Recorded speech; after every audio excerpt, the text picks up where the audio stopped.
Hello friends, मैं हूं वंश और आप देख रहे हैं मैथ्स विद वंश।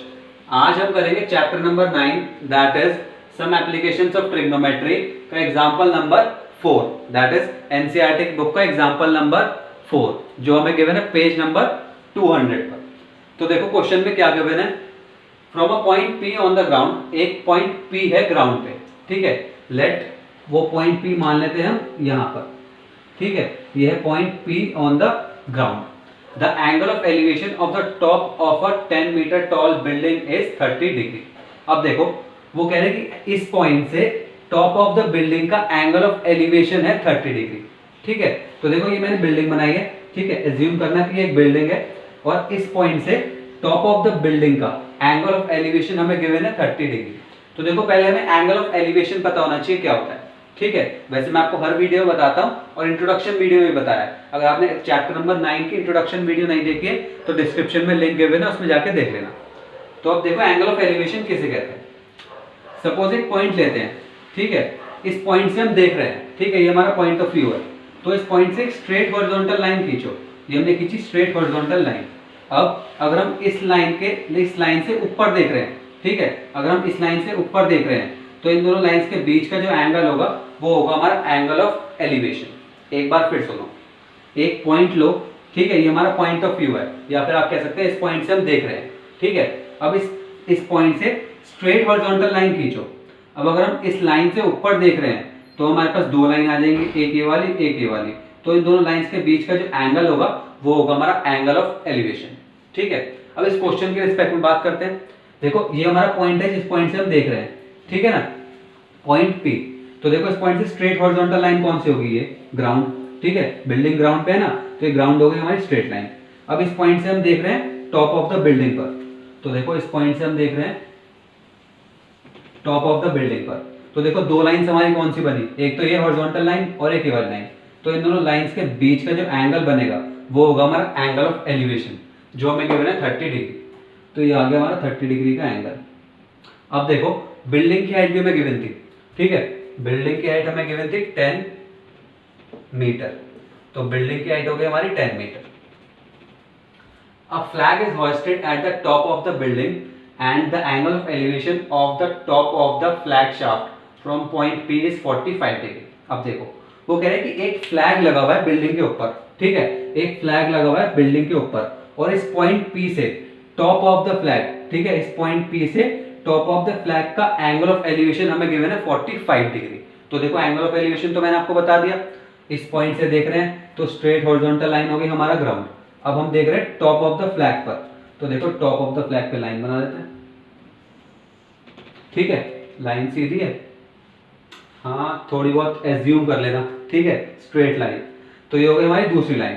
तो इन दोनों लाइंस के बीच का जो एंगल होगा वो होगा एंगल ऑफ एलिवेशन। आपको इरेज करके दिखाता हूँ इजीली, ठीक है। लाइन तो फिर बन जाएगी। तो इन दोनों लाइन, ये एक लाइन ये हो गई एक ये, तो इन दोनों लाइन के बीच का जो एंगल होगा वो होगा हमारा एंगल ऑफ एलिवेशन जो होगा जो हमें गिवन है 45 डिग्री, ठीक है। तो अब देखो पूरी फिगर बना देते हैं। अब पूरी फिगर ड्रॉ कर लेते हैं। ये एंगल तो हो गया हमारा छोटा 30 डिग्री और ये जो बड़ा एंगल है जो टॉप ऑफ द फ्लैग और हमारी ये रोड इसके बीच में बन रहा है, ये है हमारा 45 डिग्री।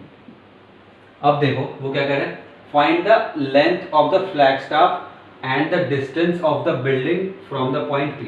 अब इसमें मैं दो चीजें निकालने के लिए कह रहा है, एक तो फ्लैग की लेंथ, ठीक है, कि फ्लैग कितना लंबा है, और वो कह रहा है कि पॉइंट P से बिल्डिंग के बीच का डिस्टेंस बताओ, ठीक है। क्वेश्चन पूरा समझ में आ गया। पहले उसने हमें बता दिया क्या क्या गिवन है, एक तो बिल्डिंग की हाइट गिवन है और हमें दो एंगल ऑफ एलिवेशन गिवन है पॉइंट P से, एक तो टॉप ऑफ द बिल्डिंग का जो हमें गिवन है 30 डिग्री और एक टॉप ऑफ द फ्लैग का जो हमें गिवन है 45 डिग्री। और अब वो निकालने के लिए कह रहा है एक तो फ्लैग की हाइट, दैट इज फ्लैग की हाइट, ठीक है, और पॉइंट P से बिल्डिंग तक का डिस्टेंस। क्वेश्चन समझ में आ गया। अब देखो अब क्वेश्चन इजीली सॉल्व कर लेते हैं, ठीक है। एक बार क्वेश्चन समझ में आ जाए तो इजीली मतलब इस चैप्टर में ना क्वेश्चन समझना ही मुश्किल है, सॉल्व करना तो इजी है।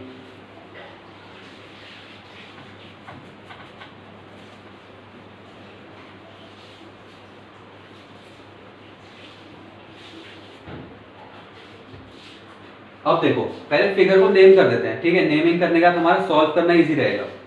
तो देखो ये पॉइंट तो हमें गिवन था P, तो ये पॉइंट तो हो गया हमारा P। अब इस पॉइंट को मान लेते हैं जहाँ पे बॉटम ऑफ द बिल्डिंग है A, ठीक है। टॉप ऑफ द बिल्डिंग को मान लेते हैं B, ये हमने मान लिया पॉइंट B, और टॉप ऑफ द फ्लैग को हमने मान लिया D, top of the flag को हमने मान लिया D, ठीक है। दैट इज हमने माना A B D। अब इसके रिस्पेक्टिव में लिख देते हैं हमें क्या क्या गिवन है और क्या निकालना है। तो देखो ए बी क्या है हमारी हाइट ऑफ द बिल्डिंग जो हमें गिवन है, हाइट ऑफ द बिल्डिंग हमें कितने गिवन है 10 मीटर, ठीक है। अब देखो बी डी है हमारी क्या height of the flag, height of the flag जो हमें निकालनी है, ठीक है। ये हमें फाइंड करनी है B D.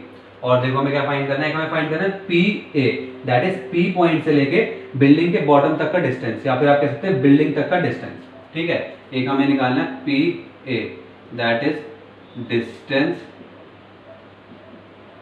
Between the point P and A, ठीक है। चाहो तो ए के ब्रैकेट में लिखना है ए पॉइंट क्या डिफाइन कर रहा है, that is bottom of the building, ठीक है। तो देखो ये तीन चीजें हमने डिफाइन कर ली, इनफ है, ठीक है। एंगल ऑफ एलिवेशन डिफाइन करने की जरूरत नहीं है। अब अगर आप ध्यान से देखो तो हमें दो राइट एंगल ट्राइंगल दिख रहे हैं, एक तो छोटा वाला right angle triangle B A P, ठीक है, जिसमें 30 डिग्री का एंगल गिवन है और राइट एंगल एट ए, और एक बड़ा वाला right angle triangle D A P जिसमें हमें एंगल गिवन है 45 डिग्री और राइट एंगल एट ए, ठीक है। तो राइट एंगल एट ए हो गए हमारे दो ट्राइंगल। अब देखो हमें क्या निकालना था, एक तो distance between the point P and A। तो अगर आप ध्यान से देखो छोटा वाला ट्राइंगल बी ए पी, ठीक है, इसमें ट्राइंगल की एक साइड गिवन है 10 मीटर और एक एंगल गिवन है 30 डिग्री। ऐसे हमने ट्रिग्नोमेट्री में बहुत सारे क्वेश्चंस करे हैं जिसमें एक साइड और एक एंगल गिवन होता था और दूसरी साइड निकालनी होती थी, बहुत इजीली सॉल्व करें, ठीक है। तो देखो ट्राइंगल कंसीडर करते हैं बी ए पी, ठीक है। In triangle B A P, अब देखो 30 डिग्री के रिस्पेक्ट में बात कर रहे हैं तो 30 डिग्री के सामने वाली साइड हो जाएगी परपेंडिकुलर, 90 डिग्री के सामने वाली साइड तो हाइपोटेनियस फिक्स रहती है, तो हमारी थर्ड साइड हो जाएगी base, that is P A हो जाएगी हमारी बेस जो हमें निकालनी है। अब देखो मुझे रिलेशनशिप चाहिए 30 डिग्री के रिस्पेक्ट में और परपेंडिकुलर और बेस इंक्लूड होने चाहिए, ठीक है। दैट इज ऐसा ट्रिग्नोमेट्रिक रेशियो चाहिए जिसमें परपेंडिकुलर और बेस आ रहे हो। तो देखो पंडित बद्री प्रसाद हर हर बोले, ऐसा ट्रिग्नोमेट्रिक रेशियो जिसमें परपेंडिकुलर और बेस हो वो होता है tan, ठीक है। तो देखो tan एंगल कौन सा गिवन है 30 degree equals to perpendicular upon base, P हमारी शॉर्ट फॉर्म, चलो परपेंडिकुलर और बेस ऐसे लिख देते हैं, ठीक है, क्योंकि P पॉइंट हमें गिवन है ना, आप कंफ्यूज मत होना। तो देखो tan 30 डिग्री की वैल्यू क्या होती है, tan 30 degree is 1/√3 equals to perpendicular हमारी साइड बी ए, तो लिख लेते हैं बी ए, और बेस है हमारी साइड पी ए जो हमें फाइंड करनी है पी ए। अब देखो अब तो बहुत आसान है, बी ए मुझे गिवन है और पी ए निकालना है, ठीक है। तो वैल्यू पुट कर देते हैं 1/√3 इक्वल्स टू बी ए मुझे गिवन है 10 मीटर, ठीक है, अपॉन पी ए मुझे निकालना है। तो देखो सॉल्व कर लो आगे बहुत इजीली, क्रॉस मल्टीप्लाई कर दो सिर्फ, तो क्रॉस मल्टीप्लाई करके पी ए क्या आ जाएगा, पी ए इक्वल्स टू, देखो पी ए तो इधर चल जाएगा और √3 इधर, तो P A equals to 10√3 metre, ठीक है, मीटर जरूर लगा देना। That is distance between the point P and building हमारा आ गया 10√3 मीटर। अब क्वेश्चन में उन्होंने गिवन था कि √3 की जगह पुट कर दो √3 की वैल्यू, दैट इज 1.732, तो पुट कर देते हैं। अब देखो 10 मल्टीप्लाई बाय √3 है, तो 10 मल्टीप्लाई बाय √3 की जगह पुट कर दो 1.732, ठीक है, 10 से मल्टीप्लाई करोगे तो आ जाएगा 17.32 मीटर आंसर। तो हमारा आंसर क्या आ गया 17.32 मीटर, ठीक है, that is distance between the point P and building. तो इसे नोट करो। अब हम निकालेंगे दूसरी चीज, that is height of the flag, ठीक है, इसे नोट करो।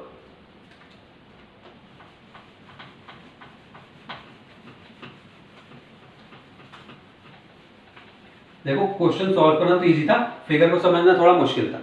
ठीक है, यहाँ पे लिख दो बेस आ गया हमारा 10√3 या फिर आप लिख सकते हो 17.32। ठीक है, 17.32 आ रहा था ना, तो मैंने यहाँ लिख दिया 10√3। अब देखो आगे सॉल्व करते हैं। अब हमें निकालनी है height of the flag that is dB. अब इसे कैसे निकालेंगे सोचो। अब हमारे पास क्या बचा, छोटा वाला ट्रायंगल तो हमने यूज कर लिया, सिर्फ बड़ा वाला ट्रायंगल बचा that is D A P. तो इसे ही लेते हैं, इसको यूज करके आंसर आएगा। देखो कैसे। अब मुझे बड़े वाले ट्रायंगल में एक एंगल गिवन है 45 डिग्री और एक साइड पूरी गिवन है जो हमने अभी निकाल लिया है पी ए 10√3। ठीक है, और हमें ये वाली साइड निकालनी है छोटी सी और ये वाली गिवन है। तो क्या करेंगे, 45 डिग्री के रिस्पेक्ट में ये दोनों साइड ले लेते हैं। ठीक है, और वैल्यू पुट करेंगे तो बस यही चीज बच रही है, आंसर आ जाएगा। देखो कैसे, इन ट्रायंगल बड़ा वाला B A P, B A sorry D है, बी नहीं है D A, D A P. ठीक है, 30 डिग्री के 45 डिग्री के रिस्पेक्ट में बात कर रहे हो तो 45 डिग्री के सामने साइड परपेंडिकुलर, लेकिन अब क्या है पूरी साइड डी से लेके ए तक परपेंडिकुलर। ठीक है, 90 डिग्री सामने साइड हाइपोटेन्यूस फिक्स रहती है और ये वाली साइड जो बची थर्ड साइड वो हो गई बेस। ठीक है, पी ए। तो देखो हमें रिलेशन चाहिए परपेंडिकुलर और बेस के बीच में। परपेंडिकुलर और बेस का रिलेशन अभी हमने पढ़ा tan।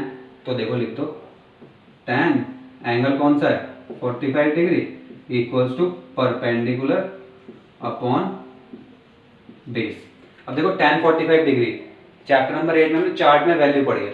tan 45 degree equals to 1 equals to perpendicular, perpendicular कौन साइड है D A, D A upon base, base कौन साइड है पी ए, पी ए। अब देखो पी ए की वैल्यू मैंने अभी निकाली है। ठीक है, 10√3 पुट कर दो या फिर 17.32 जो आपका मन करे वो पुट कर दो। ठीक है, तो डी ए अपॉन 17.32। ठीक है, 17.32 निकाली थी ना √3 की वैल्यू पुट करके, तो ये आ गई 17.32। अब आगे देखो तो डी आ जाएगा, इससे हमारा क्रॉस मल्टीप्लाई करेंगे तो ठीक है डी ए आ गया हमारा 17.32 मीटर। अब देखो सिंपली सामने दिख रहा है आपको आंसर। डी ए को कैसे लिख सकते हैं हम, डी ए को लिख सकते हैं D B plus B A. तो पुट कर दो, डी ए को लिख सकते हैं हम डी बी प्लस बी ए, और बी ए हमें पता है कितना है, बी ए हमें height of the building given है। ठीक है, तो इसकी हेल्प से हमें डी बी आ जाएगा जो हमें निकालना है, बी डी या डी बी कुछ भी, हाइट ऑफ द फ्लैग। तो देखो D B plus B A की वैल्यू मुझे पता है 10 metre, 10 metre equals to 17.32 metre. अब देखो 10 उधर जाएगा तो नेगेटिव हो जाएगा, पॉजिटिव है ना यहाँ पे, तो डी बी की वैल्यू क्या आ जाएगी, D B equals to 17.32 minus 10। ठीक है, तो कितना आ गया dB इक्वल्स टू 7.32 मीटर, जरूर लगा देना, लेंथ निकाल रहे हैं हम। ठीक है, तो dB that is height of the flag shaft या स्टाफ जो भी रखा था वो आ गई हमारी 7.32 मीटर। ठीक है, तो ये हो गया हमारा क्वेश्चन एग्जांपल नंबर 4, क्वेश्चन नहीं एग्जांपल नंबर 4 कंप्लीट। समझ में आ गया। पहले हमने आपको फिगर समझाई। ठीक है, फिगर में क्या था, हमने दो एंगल ऑफ एलिवेशन गिवन थे, एक तो 30 डिग्री और एक 45 डिग्री, पॉइंट पी से टॉप ऑफ द बिल्डिंग पर और टॉप ऑफ द फ्लैग पर। ठीक है, और हमें गिवन थी हाइट ऑफ द बिल्डिंग। उसके बाद हमें निकालना क्या था, एक तो पॉइंट पी से बिल्डिंग तक की डिस्टेंस जो हमने निकाली। ठीक है, और एक हमने निकाली हाइट ऑफ द फ्लैग। ठीक है, तो ये दोनों चीजें हमने निकाली। कैसे निकाली, एक बार तो छोटा वाला ट्राइंगल लिया, उसमें हमें एक साइड गिवन थी, एक निकालनी थी, बहुत इजीली निकल गया। और फिर एक बार बड़ा वाला ट्राइंगल कंसीडर करा, उसमें फिर हमें एक साइड गिवन थी जो हमने निकाली थी, उसकी हेल्प से हाइट ऑफ द फ्लैग निकाली। ठीक है, तो ये हो गया हमारा एग्जांपल नंबर 4 कंप्लीट। अब कुछ नहीं, वीडियो पसंद आए तो लाइक करना, शेयर करना, और इस चैप्टर में से एग्जांपल में से कोई भी प्रॉब्लम हो तो कमेंट बॉक्स में पूछ लेना। ठीक है, चैनल को सब्सक्राइब कर देना, बेल आइकन दबा देना, और कुछ भी ठीक है कमेंट अच्छे कमेंट कर देना। नेक्स्ट वीडियो मिलते हैं।